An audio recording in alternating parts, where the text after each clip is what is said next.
Hey guys, क्या हाल है आप सब का? आई होप आप सब अच्छे होंगे और हम भी यहाँ पर ठीक हैं। तो भाई हमें 22 सितंबर को हो चुका है पूरा एक साल यूके की सरजमी पर आए हुए। तो इसी एक साल का करूँगा मैं एक्सपीरियंस आपके साथ शेयर कि किस तरह का ये रहा एक साल, और दूसरे साल का हो चुका है आगाज़। 22 तारीख को हम उतर चुके थे यूके की सरजमी पर, और यूके की सरजमी ने हमको बहुत अच्छी तरीके से किया वेलकम। और इमिग्रेशन पे तो आपको पता ही है कि थोड़े बहुत क्वेश्चन आंसर होते हैं और वो आपको फेस करना ही होगा।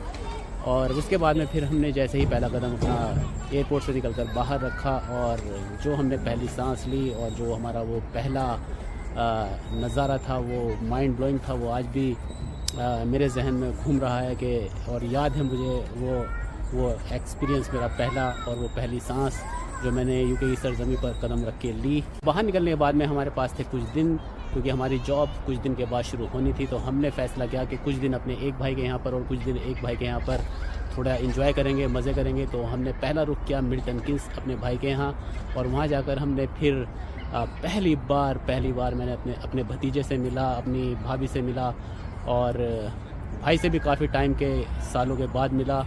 तो वो एक्सपीरियंस बहुत अच्छा था, और वहाँ पर हमने बहुत अच्छा टाइम स्पेंड किया, घूमे फिरे, एंजॉय किया।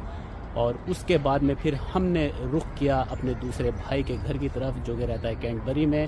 तो कैंटरबरी में जाकर हमने फिर जो हमारे दिन थे वहाँ पर स्पेंड किए, और वहाँ पे भी मैं अपनी जो मेरी भतीजियाँ थी उनसे फ़र्स्ट टाइम मिला। भाभी ऑलरेडी मेरी शादी पर आ चुकी थी और उनसे मैं मिल चुका था।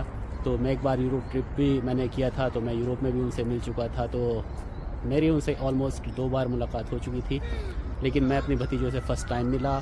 और वो मंज़र, वो पहला दिन, वो भी बहुत मुझे अभी तक याद है।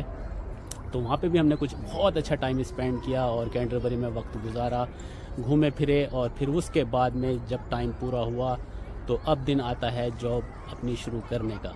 तो फिर मैंने मूव किया कैंटरबरी से टनब्रिज वेल का, और टनब्रिज वेल जाकर मेरे काम की होती है शुरुआत। और बैड लक मेरा ये रहा कि जहाँ मैं काम पर गया उस जगह पर इतना अच्छा काम नहीं था, इतना अच्छा बिज़नेस नहीं हो रहा था। या तो वो दिन ऐसा था या वो बिज़नेस नया था, दो में से कुछ एक बात थी। लेकिन मेरा लक वहाँ पर नहीं था, तो वहाँ पर मैंने काम किया बस 20 या 22 दिन, और उसके बाद में फिर मैंने वापस कैंटरबरी आ गया।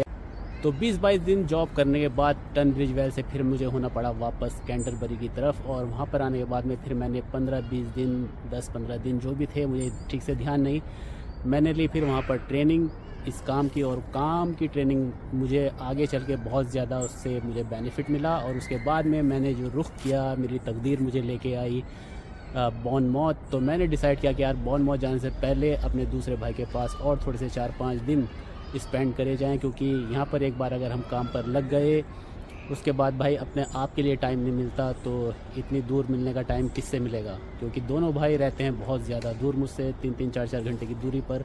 तो मैंने फ़ैसला किया कि चलो 4-5 दिन जो है वहाँ पर जाकर स्पेंड करते हैं। फिर वहाँ पर 4-5 दिन हमने बहुत अच्छे से स्पेंड करे, और वहाँ पर स्पेंड करने के बाद ये टाइम फिर मेरा रुख होता है बॉर्नमाउथ की तरफ।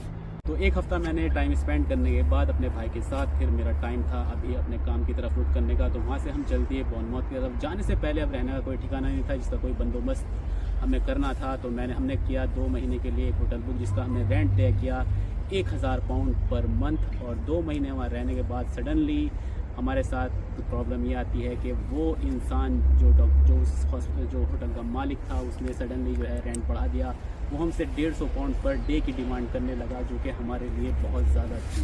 तो वो टाइम हमारे लिए बहुत ज़्यादा क्रिटिकल था और बहुत ज़्यादा परेशान करने वाला था। फिर उसके बाद में हमने जल्दीबाजी में, ये समझिए आपके एक दिन का भी टाइम नहीं मिला, हमें कुछ घंटों का टाइम था हमें वहाँ से चेक आउट करने का। और वहाँ से फिर हमने चेक आउट किया, सामान लाकर मैंने किसी दूसरी जगह शिफ्ट किया। और फिर उसके बाद में हमने दूसरा होटल सडनली बुक किया, और फिर 7 दिन के लिए, 8 दिन के लिए हम दूसरे होटल की तरफ रवाना हुए। दूसरे होटल पहुंचकर हम लोग रहे वहाँ 2 हफ्ते से 17 दिन। अब आप लोग सोच रहे होंगे कि मैं परमानेंट रेंट पर भी घर ले सकता था। भाई परमानेंट रेंट पे मैंने इसलिए नहीं लिया क्योंकि रेंट बहुत ज़्यादा एक्सपेंसिव थे। तो मैंने डिसाइड किया कि मैं अपना घर ख़रीदूँगा।